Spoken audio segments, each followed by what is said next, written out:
देश में देखा जाए राजस्थान से लेकर कर्नाटक तक और महाराष्ट्र तक कांग्रेस बनाम कांग्रेस चल रहा है। टूटी फूटी कांग्रेस और टुकड़े टुकड़े में बिखर चुकी है कांग्रेस।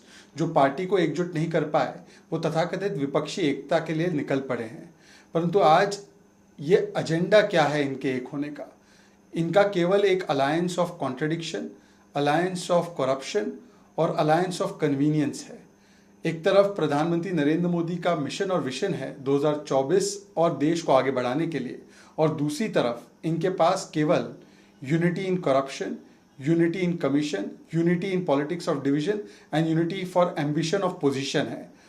आज देश उस कालखंड से बहुत आगे निकल चुका है जहां पर जोड़ तोड़ की, मिली जुली और कन्वीनियंट कोलिशन पॉलिटिक्स की सरकारें चलती हैं। आज देश स्पष्ट तरीके से बहुमत देता है मिशन और विजन वालों को, और इसीलिए ऐसे प्रयास उन्होंने 2018 में भी किए थे कुमारस्वामी जी के स्वेरिंग इन के समय। ऐसे प्रयास यूपी में भी किए गए, परंतु उन सभी प्रयासों पर कितने सफल वो हो पाए हैं और किस प्रकार से देश की जनता ने मिशन और विजन के लिए वोट दिया है वो सामने निकलकर बार बार आया है। इसीलिए आज इनको यूनाइट करना चाहिए तो पहले पायलट और गहलोत को यूनाइट करना चाहिए, डीके शिव कुमार और सिद्धरमैया को यूनाइट करना चाहिए, तब जाकर यूनिटी की बात करनी चाहिए। President Mallikarjun Kharge and Alliance for 2024. Rahul Gandhi also said that historic day for a coalition. It is so ironical that those who can't unite various factions of their party are trying to unite various parties for 2024. First, they must unite Ashok Gehlot with Sachin Pilot. They must unite DK Shivkumar with Siddaramaiah. Anyhow, this entire alliance is an alliance of contradiction, alliance of convenience, and an alliance of corruption.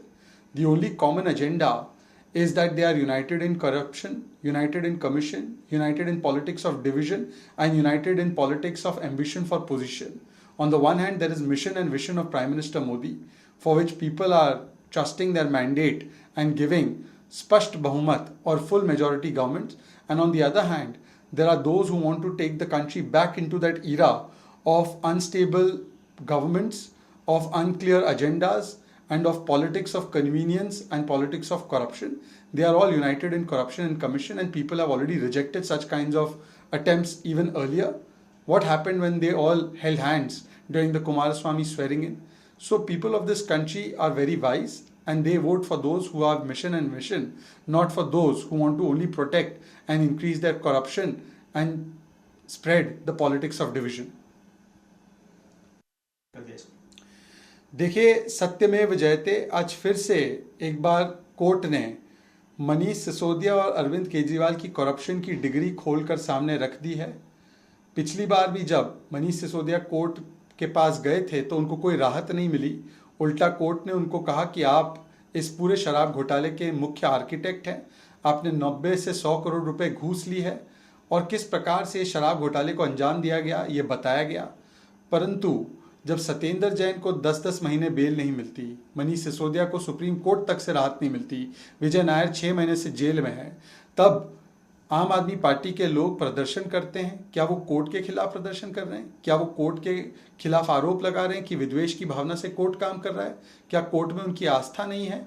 आज समझ में आ रहा है कि जिनको ये कट्टर ईमानदारी का डिग्री सर्टिफिकेट थमा रहे थे, ये कट्टर करप्ट और कट्टर बेईमान है। कोर्ट ने फिर से स्थापित किया है। परंतु शराब घोटाले के स्पेसिफिक सवालों के जवाब देने के बदले अरविंद केजरीवाल इधर उधर की बातें करते। आज उनको बताना चाहिए कि 2.5% से 12% कमीशन क्यों हुआ, कैसे आपने ब्लैक लिस्टेड मैन्युफैक्चरिंग कंपनी को आने दिया, कैसे होलसेल प्राइवेट को दिया, और कैसे करोड़ों रुपए की घूस लेकर चुनाव में उसका निवेश किया। इसका जवाब देने के बदले अरविंद केजरीवाल जी केवल victimhood card, emotional card, drama card खेलते हैं। ये नहीं चलने वाला। Manish Sisodia.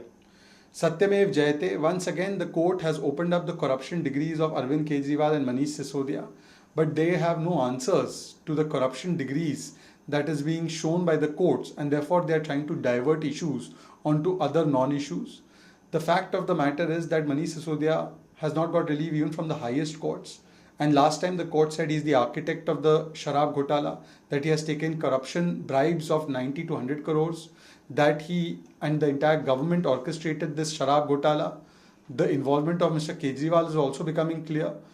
The fact is that Satyendra Jain has been denied relief for 10 months. The fact is that Vijay Nair has been denied relief for 6 months by courts. And they are protesting now. Are they protesting against the courts? Are they saying courts are vindictive and doing vendetta?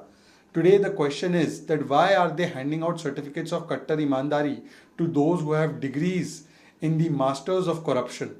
Today Arvind Kejriwal must answer specific questions on the Sharab Ghotala. Why was the commission increased to 12%? Why was wholesale given to private players? Why was manufacturing and blacklisted companies allowed into this entire policy?